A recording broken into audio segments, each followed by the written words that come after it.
Most financial advisors follow the industry playbook. Elite advisors choose a different path. I'm Sten Morgan. Welcome to the Elite Financial Advisor Podcast, where top advisors share the strategies, mindsets, and the stories behind building a better business, adding more value, and the courage to grow through resistance. Because becoming an elite advisor is not about working harder and longer. It's about choosing a better path.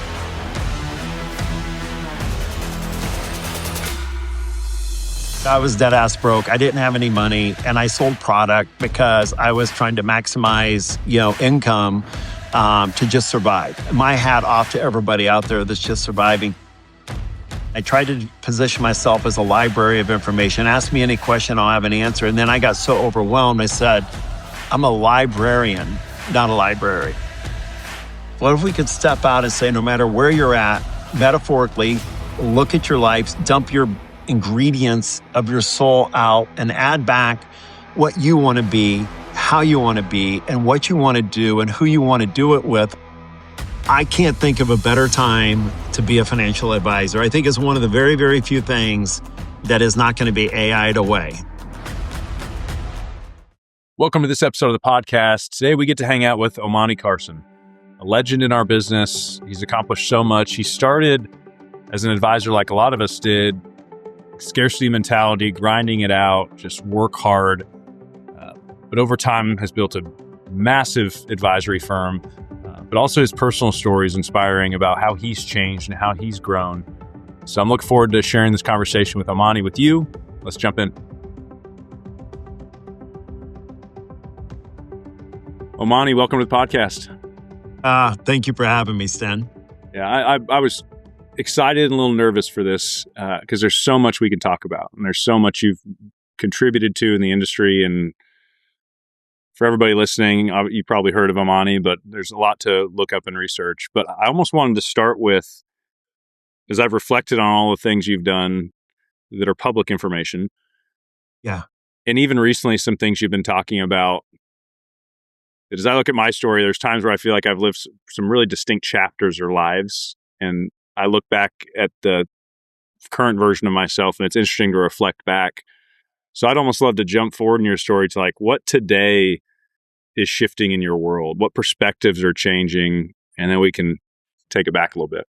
Yeah, I love your question, Sten, and it's so timely and relevant because I'm 61 years old, and there was a point in my life to give some context to my belief was that we were in a world that no matter who you were or where you were, hard work, if you just worked hard, you could have a great life. And I think for most of my life growing up, at least in the United States of America, that was true. That you woke up and you gave effort and you could really pretty much dictate the life that you wanted.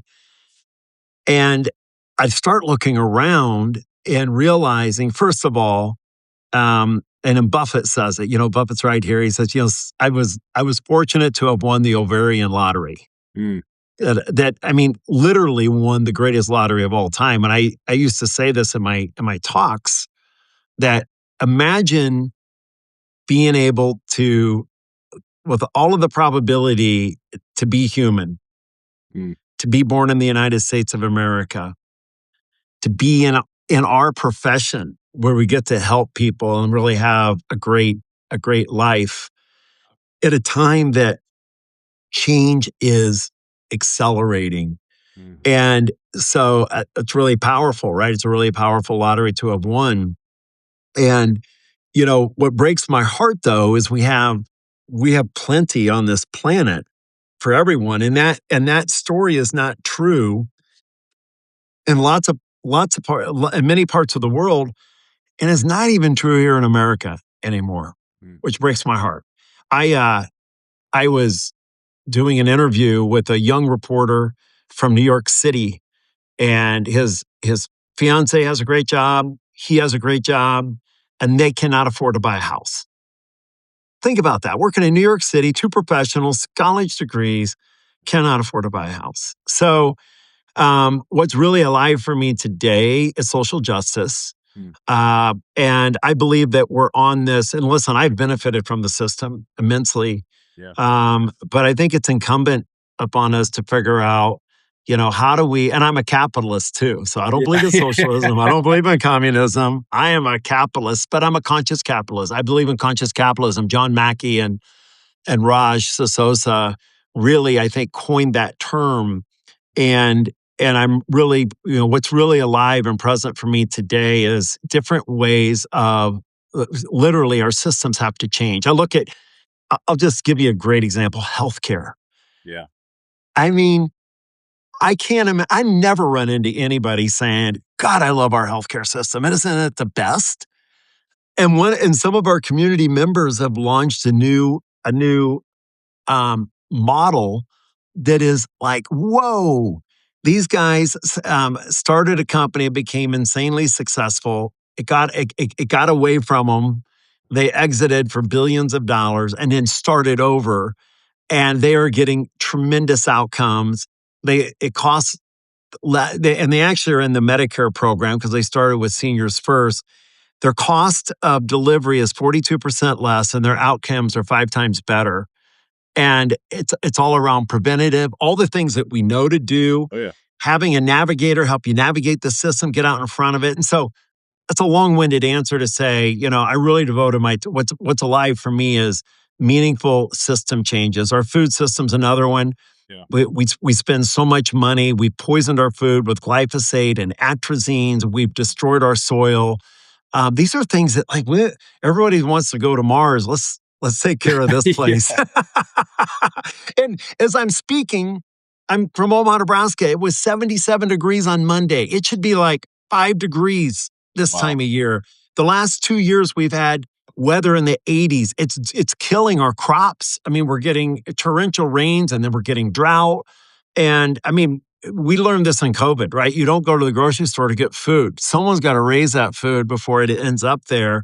Yeah. And I feel we're teetering. We've got this polycrisis environment and metacrisis, which are, they're closely related but distinctly different. And for the first time ever, I'm noticing people like myself are like, I want to be involved in making some Mm. meaningful changes in the way our planet's operating. No, I love that. Thanks for sharing. I do think that tension you mentioned. So I grew up outside of Portland, Oregon, but I'm in the world of finance and money. And I felt like this weird tension of like, I believe, in capitalism and the system, and there are truths of like fiscal responsibility and truths that you can't argue with. That this stuff, it works this way and this way it doesn't work. But then growing up where I did, there was like this social component of balance, and it's not about just make as much money for yourself all the time. It is like, hey, consider others, and so I feel that tension being a financial advisor and a business owner of maybe it feels like there's two camps at times or multiple distinct ones. But I'm like, I feel the tension that you're talking about of like both are true, kind of. How would you explain that better? I love the way you said that, because let's go back to, first of all, the economic system of capitalism has done more to raise the baseline of humanity around the world than any other thing, period. And I think it was Milton Friedman wrote about this in the 70s. He said, the sole focus of capitalism is to maximize profits for the share owners. And that's where I think it went way off the rails, is coming back to John Mackey started Whole Foods. Raj Sasoda is just a brilliant man. He's written many books on this topic. They're like, no, it's a piece of it. But there's all these constituents, the internal stakeholders. Here at Carson, we call those, people call them employees. We don't call them that. Internal stakeholders, external stakeholders, which are all the people that we do business with. And we don't want to have agreements. We have an alignment. We truly want to have alignment with internal and external. We don't have a true alignment, because agreements, you can disagree and you can all compromise, but an alignment is you really believe in the same things, where conscious capitalism can align with profit, can align with internal stakeholders, align with external stakeholders, can align with our community, and also can align with nature. Mm. And here's the thing, that people believe these kinds of things come at a huge headwind, and they actually don't. In the short run, could you make some less profit as you balance this out? You could. But ultimately, when the ecosystem of conscious capitalism is working in harmony, it provides more for everybody. There's even more profit that is made when you can look out over a period of time. Yeah. How would you now go back in time and talk to Omani when you were, I'm thinking of myself as a 24-year-old financial advisor. It's like, I got to hit the marks. I got to win the trips. Like there was this, I was in this more of kind of warrior stage where maybe I didn't even feel like I had the luxury to think of the bigger world. I'm like, I'm surviving. I'm trying to buy a house. I have kids. Yeah. What's the coaching now to that version of you, knowing that you need to make money? Yes. There's a grind component to it. This industry is about incentives and things. Like what's the way for all those listening that are like, Omani, I'm still in it. Help me, but please still give me permission to be successful.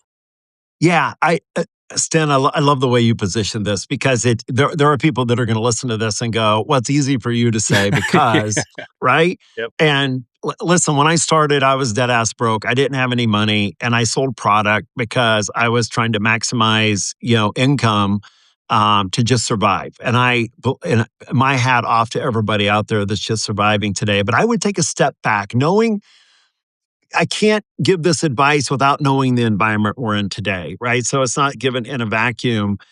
But when I look at the forces that are in play today, I can't think of a better time to be a financial advisor. I think it's one of the very, very few things that is not going to be AI'd away. However, and I just talked to someone yesterday. He's in a financial forum group with some of the largest RIAs. And he just said they have not invested in clean data to really maximize. Did you see the Altruist when they released Hazel, what it did to like LPL and Schwab? And yeah, I mean, and Jason sits on our board. We were the first check actually in Altruist. Right. Oh, wow. Yeah, way back when this was an idea. The reason I'm sharing this, because it's so relevant to the question you asked, is never have the opportunities been this great for a relationship business. We are going to more than ever crave the human connection. And that's all we're going to do as advisors. I mean, it's like I'm a pilot. It's these planes can take off and land themselves, but we still have two pilots up there. Sure. Because when it comes to your life and when it comes to your financial life, you don't want to chance it to technology only. You want an advisor that can hold your hand, walk you through it. And I believe that's not going to be disrupted for a long time. And then step in front of the fact we don't have enough financial advisors. We have close to 100 trillion. It's just here in the US. I think the number is now 86 trillion in today's dollars. It is moving right now. I mean, we are seeing, we've grown faster in the last 90 days than the first 30 years. Goodness. Think about that statement. Wow. We're doing it because we're attracting young advisors. We've got older advisors. We're able to layer in these capabilities with technology that we never thought possible. And there's going to be a handful of major winners. And ultimately, our cost to serve, we will be profitable below our competitors' cost to serve because of the massive investments we made. So back to the advice of the young advisor is align yourself with a place, really do your due diligence on, are they prepared? Because imagine something that's going to be infinitely bigger than the internet.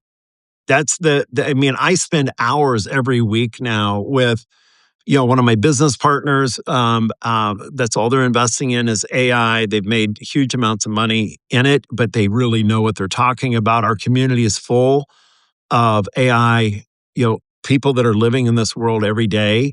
And even they have a hard time grasping the change. Even Opus 3 or 4.6 that came out, and it even surprised, even though it's 2 years or two versions old, because they're keeping tight, their newest stuff because they want their competitors. It's definitely not open source. And so I would say be aligned. My neurosurgeon here in Omaha, I saw him at a fundraiser a couple months ago, and I said, hey, is AI going to replace you? And he said, no, but it's going to replace doctors that don't use AI. Nice. And it's the same thing, be aligned. I ran into a gentleman out in Colorado. He came up and said he had read my book. He said, what advice would you give? I said, what are you guys doing around AI? And he goes, nothing. I said, get to a place where they are, because it is going to be that big of a huge advantage for those advisors that have these tools. Yeah, well, I think through as I give advice to young advisors now, there is an element at times of hey, join a large firm because they have some systems, they have some training versus going independent or kind of a boutique right away. But a lot of times those bigger firms seem to move very slow, resistant, slow to adopt. And I'm coaching a lot of those big firms and speaking at some of their conferences, and there's something in the air, but then there's also at the advisor level this frustration of we've heard this before. We're 5 years behind anybody else. I mean, are the people at your level that you're talking to no, they're figuring it out and it's coming sooner than you think? Or is there going to be this stall in our industry where others feel like they're adopting it, but the financial advice business is There's a few in the financial advice. I mean, I look at we've invested heavily at Carson. I believe in attraction over promotion. So this is not a sales pitch at all. But I'll tell you, the reality is, if you saw what Danny Fava is doing here with AI, it would blow your mind. Jason Wink at Altruist, as a custodian, what he's able to do, and Hazel was a good example of that. Our version of that is Steve, here at Carson, where can you imagine being in a meeting where just as you speak, everything is being picked up, categorized, cases being sent off, and things are happening without you having to do anything? Wow. Imagine that and opening accounts in a few seconds, not in a few days or a few hours. So this is there, and there are companies we have not even heard of that are going to really benefit from this. And the good news is, for a lot of the advisors out there, our older clients are very slow to switch. They don't. Sure. But I would also remind them that we're in this period of massive transference, and older people. I'm seeing this happen more than ever.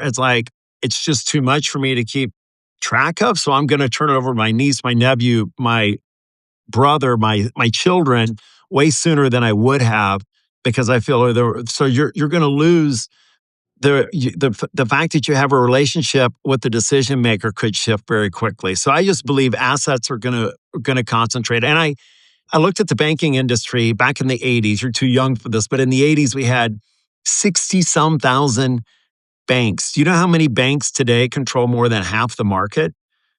Less than 50? Five. Jeez. Five control 60% of the market. The same thing and by the way, AI is going to further consolidate that. It's also going to consolidate financial services. We've been so slow to move for so long, and so many of the systems are archaic.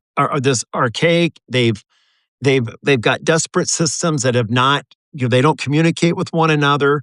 And this is going to be a massive hindrance for competition in the future. And for anybody listening to this, I tell you, a podcast I listen to, there's two I listen to every week. Facts versus Feelings, which is Sonu and Ryan, which they are great. And even if they weren't here, I'd still listen to them. I just got through right before I came on with you. And Moonshots, which is Peter Diamandis, Dr. Alex Wisner, Grossman, Dave Blunden, these guys, and they have amazing guests on, and it will blow your mind, just about what they're talking about and what's possible. And it's going to impact everybody. There's not going to be a single person that's left untouched from the shift. So my general sense hearing you talk about it is this is a good thing. It's going to open up opportunity. Be aware of it. Try not to be left behind. Do you sense that it'll change the most important skill sets of financial advisors moving forward? That is it less about knowing the content and having this firm name behind you? It's more about being a great communicator.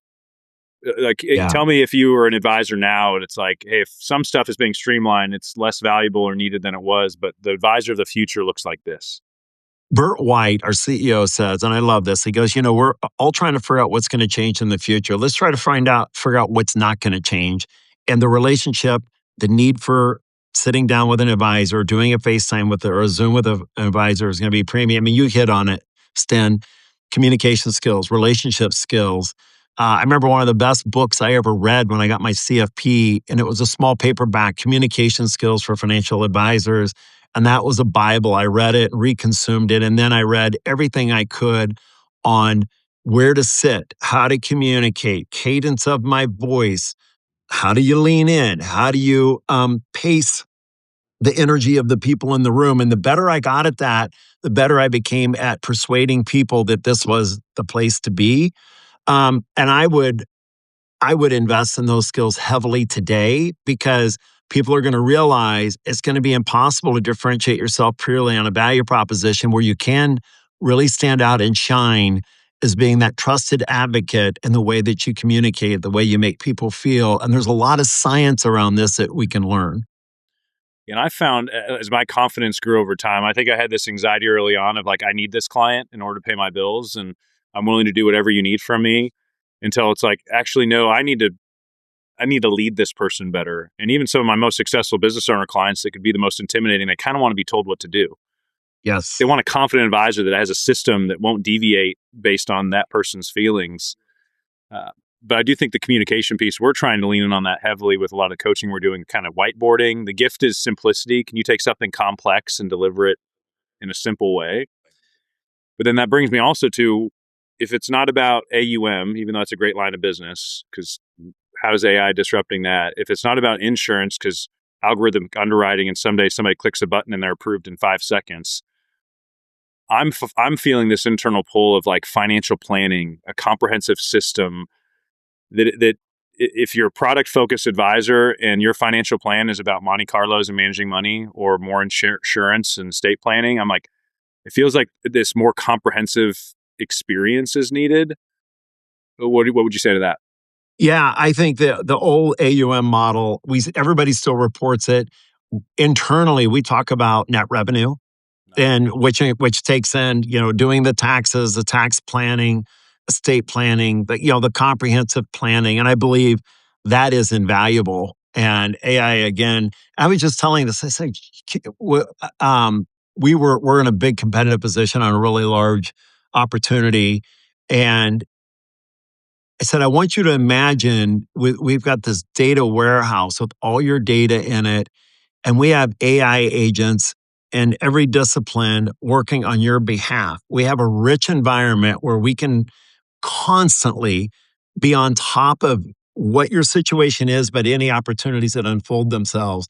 And they were going to a place that wouldn't be able to do this, it's a big, big name. Mm-hmm. And they're like, oh my gosh, you're right. Matter of fact, someone referred them the day before they were going to sign the paperwork. Oh, wow. And I end up having a call. He put it off for a week. I just heard yesterday he's coming to us. So this is something that we ended up, again, he said, what really hit me was, and as a question I had for the firm I was considering going to, is how have you leveraged AI? And they said, oh yeah, we leverage. Well, give me specifics. Ooh, yeah. Like, what have you done? And that's what they were unable to do. What answer do you think they gave them? Yes, we use, Chat GPT and Gemini, and we have access to that. And yeah, it's like, no. Like, what have you done with data? And where do you store the data? And how quickly can you consume and leverage these new tools and AI agents that are becoming available? And that's where they're light years behind. They couldn't even have the conversation with them. In your story of growing your firm, some kind of hockey stick moments, I'm assuming there was a time where like new clients were not lined up out the door. The flow was not so massive in the momentum that like, hey, we just have natural referrals coming in. Now we got to learn how to manage those referrals. What would you say to the advisor now that's like, I just need plate appearances? Like I'm struggling getting people's attention. Yeah, it's hard to get people's attention. And this is why if I were a young advisor, unless I had a massive bankroll, I would align with someone that lets me just do the relationship stuff. And that's the thing I didn't have the luxury of doing because I was a small independent. I was trying to buy systems. I was trying to figure out how they would work and how they would run. Back to people want to be told what to do, but they want to know that you're very competent, that you've got a competent team. And I would say the first part of my career, Sten, I tried to position myself as a library of information. Ask me any question, I'll have an answer. And then I got so overwhelmed, I said, I'm a librarian, not a library. I can find it. I've got a great team. Yeah. I'll be your point person. And people want to be told, what do you recommend? Can you imagine going to your doctor and they're saying, here's all these books, read it and tell me what you want to do, right? Sure. We don't want that. We want someone to confidently say, here's two options that you have. And the other thing that I think is important for advisors is don't accept anybody. Something that we Hmm. always said was for the benefit of our existing clients, we only accept a limited number of new clients each year. AI is going to allow your capacity to grow exponentially, but also, there's just any advisor that is saying, I need more at bats. Just put yourself out there. Get rid of, we used to do this thing where I'd give points for different activities because I did a study. My highest producers, those producing, this was 25 years ago, 1 million or more, had very specific activities versus those that got consumed with the minutia. Hmm. And if it's a numbers game, hone your communication skills, have a value proposition that is very compelling. What I could tell people, no matter where I ran into them, is I'm not asking you to give me your business. I am asking you to let me give you a second opinion. Mhm. And the only way I would ask for your business is if I can show you beyond any doubt that I can give you considerably more value than you're receiving. And it was almost always true on the planning side. On the investment side, it's, trying to capture a little bit of alpha here and there. A lot of advisors sell performance. And when you get into their, how sloppy really their tax return and the planning had been, you could show a tremendous amount of value. And then I would say, if I feel that I can give you considerably more value than you're receiving today, I'm going to be politely aggressive in asking for your business. I said, and wouldn't you love if you got a second opinion? And I looked at it, and we did this sometimes. I wouldn't change anything.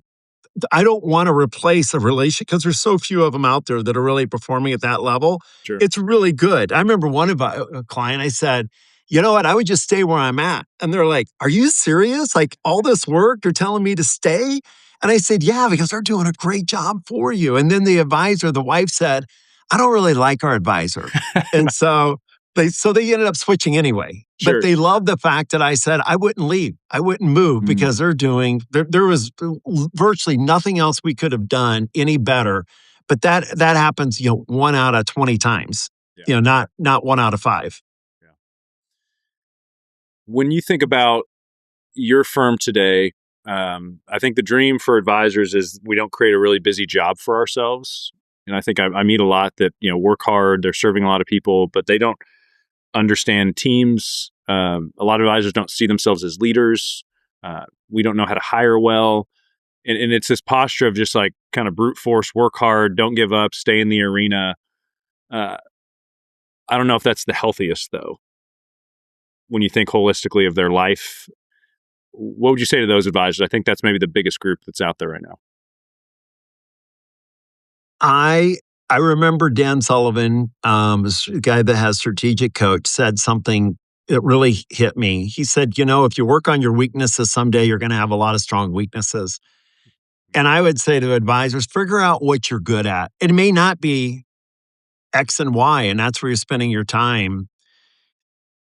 We have this thing called the blueprinting process, and I ask people to visualize the future and say, if there were no limitations, how would you spend your day? What would you do within your profession? And get rid of everything else, and then do an organizational chart of the future, right? What it could look like, and then start filling that in today because you're doing a lot of things that you don't love to do, which means you're probably not that good at it. Yeah. And I just had very few things that I could do, but I could do them well. And that was building relationships with clients. If you're not great at building a relationship, I would say I would start with what's going to make you happiest. Go into this creator mode of, so often we live in this either savior, victim, perpetrator role of life. What if we could step out and say, no matter where you're at, metaphorically, look at your life, dump your ingredients of your soul out and add back what you want to be how you want to be and what you want to do and who you want to do it with, eliminate friction in your life, and then you will find that role. Just doing something because I'm going to make some money. And believe me, I can say this because I did it. I would drive, 6 hours in order to make $200, on an account because I was that desperate. And I had a big accordion kind of file in my trunk of my car where I did all of my own paperwork and hated it. I wasn't very good at it either. Thank you for admitting to that. We needed to hear that. They did it. Yeah, I did it all. I did it all, Sten. And I just worked a lot of hours. It was just brute strength and force. Yes. And there's just such a, as Buffett says, find a tailwind and get yourself in front of it. And there is such an undeniable tailwind in our profession today. Complexity, movement of assets. People are uncertain about who they can trust. So trust is low just in our society in general. Yeah. And every relationship is replaceable and the money's in motion. And so you couldn't script a better environment to be in this profession. That's encouraging to hear. As we wrap up, I'm curious, your personal work. I know life kind of brought me stuff in the last 5 or 6 years that kind of forced me into like reflection. Why am I the way I am? What is it like to sit across from me? Doing a 7-day intensive in Scottsdale that just kind of ripped me up and exposed a lot of things. Where were you at? Where'd you go? Called PCS. I did it. I did it. I did the 7 days, man. That is hard. I mean, it's like you start at 7 in the morning, go to like 9 o'clock at night. You have the individual stuff, the group stuff. It was wild. I did it. For the first moment I got there, I'm sitting in the waiting room looking at 9 other people, and I'm like, wait, are these the people that I'm going to sit in a room with? And by the end of it, I mean, you've probably heard stuff that they've never told anybody. And at one moment, they did a drama therapy session, which at this point in my life, I'm 30 something. I've kind of accomplished some stuff. I'm still though in that like I have a facade, a way I want people to perceive me, and I got it together. Yeah. And this lady comes in. She is every stereotypical drama teacher vibe look, and they're like, okay, we're going to pick one person today to act out one of their most traumatic life events or something. And I'm like, oh no. So we huddle up. She puts her hands on all of us and she's like, on the count of 5, I want everyone to say a name of who's going to go. And I was like, and it was every single person said my name. And for the next 45 minutes, and they had me just crying in front of everybody, but it was just like revealing stuff, feeling things. And after going through that, obviously it helped me in so many ways, but I came out of it like a better advisor, a better leader. But I don't know if I would have chosen it unless I had to do it. So I'm kind of curious what came up with you. By the way, you're the only other person I've ever met that's gone through PCS. We'll talk about it another time. Yeah. Well, this is the work I do today. We launched, we have a healing ranch just north of here, and we use a variety of methods that have been used for thousands of years. And it's pretty remarkable to see the transformation. For me, going through PCS was a grind. And it really didn't move the needle for me. It wasn't until Jeannie and I were working with a lady. Her name was Dr. Bierman. She had a nationally syndicated radio show called Dr. Laura for years. You're probably too young to know this. And so I thought, okay, well, she's a big time. She's written all these books. We were working with her in Chicago. And Jeannie still, works with her to this day. But I wasn't feeling it. And I met Karosh, who I've talked about publicly. He's my business partner now in this company called Omia that we launched. Mm-hmm. And I've probably referred more than 200 people like me over the years. And once he just has a way and he has a process, and we're able to, I had my own operating system was fear and scarcity. I was able to replace that with love and abundance. And I'll say this too, Sten. Once I did that work, man, I had such a strong pull. Abundance started to coming at me in such a powerful way, because you really will lock on with people that have also done the work. Yeah. You can go deeper. You have a degree of trust. It's not a transaction. It's truly a relationship. And even now, we'll have a typical group come through the ranch for like a 4 or 5 day experience, and they'll say, I know this group better in this 4 or 5 days than people I've known my entire life, because I've gone deep and we've been radically vulnerable. with what our stuff is, and there's no judgment, there's no love. There's no love lost in their translation. They know they care for one another. And I mean, it's a forever thing. I mean, I will continue to do the work, but it's freed me from that fear and scarcity mindset that was the first 50 years of my life. Wow. What would you say to somebody now that you sense they haven't done the work? Obviously, I'm sure you get excited for the work. Like, you want others to experience some of this stuff. I find if I come in too hot and I'm too excited about it, they don't know the language. It's right.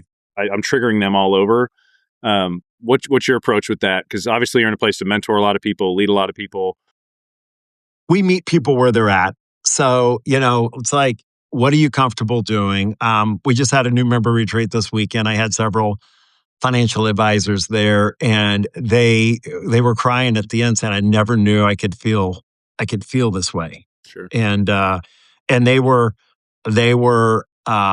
very nervous about what the experience would be. I mean, I was nervous when I went to PCS for this. It was the first time I had done anything like that. Oh, yeah.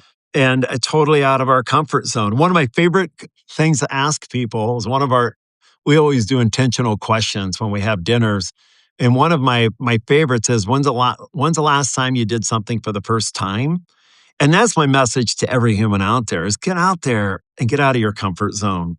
What would you do if you knew you couldn't do it wrong, if you couldn't mess it up? And just do it.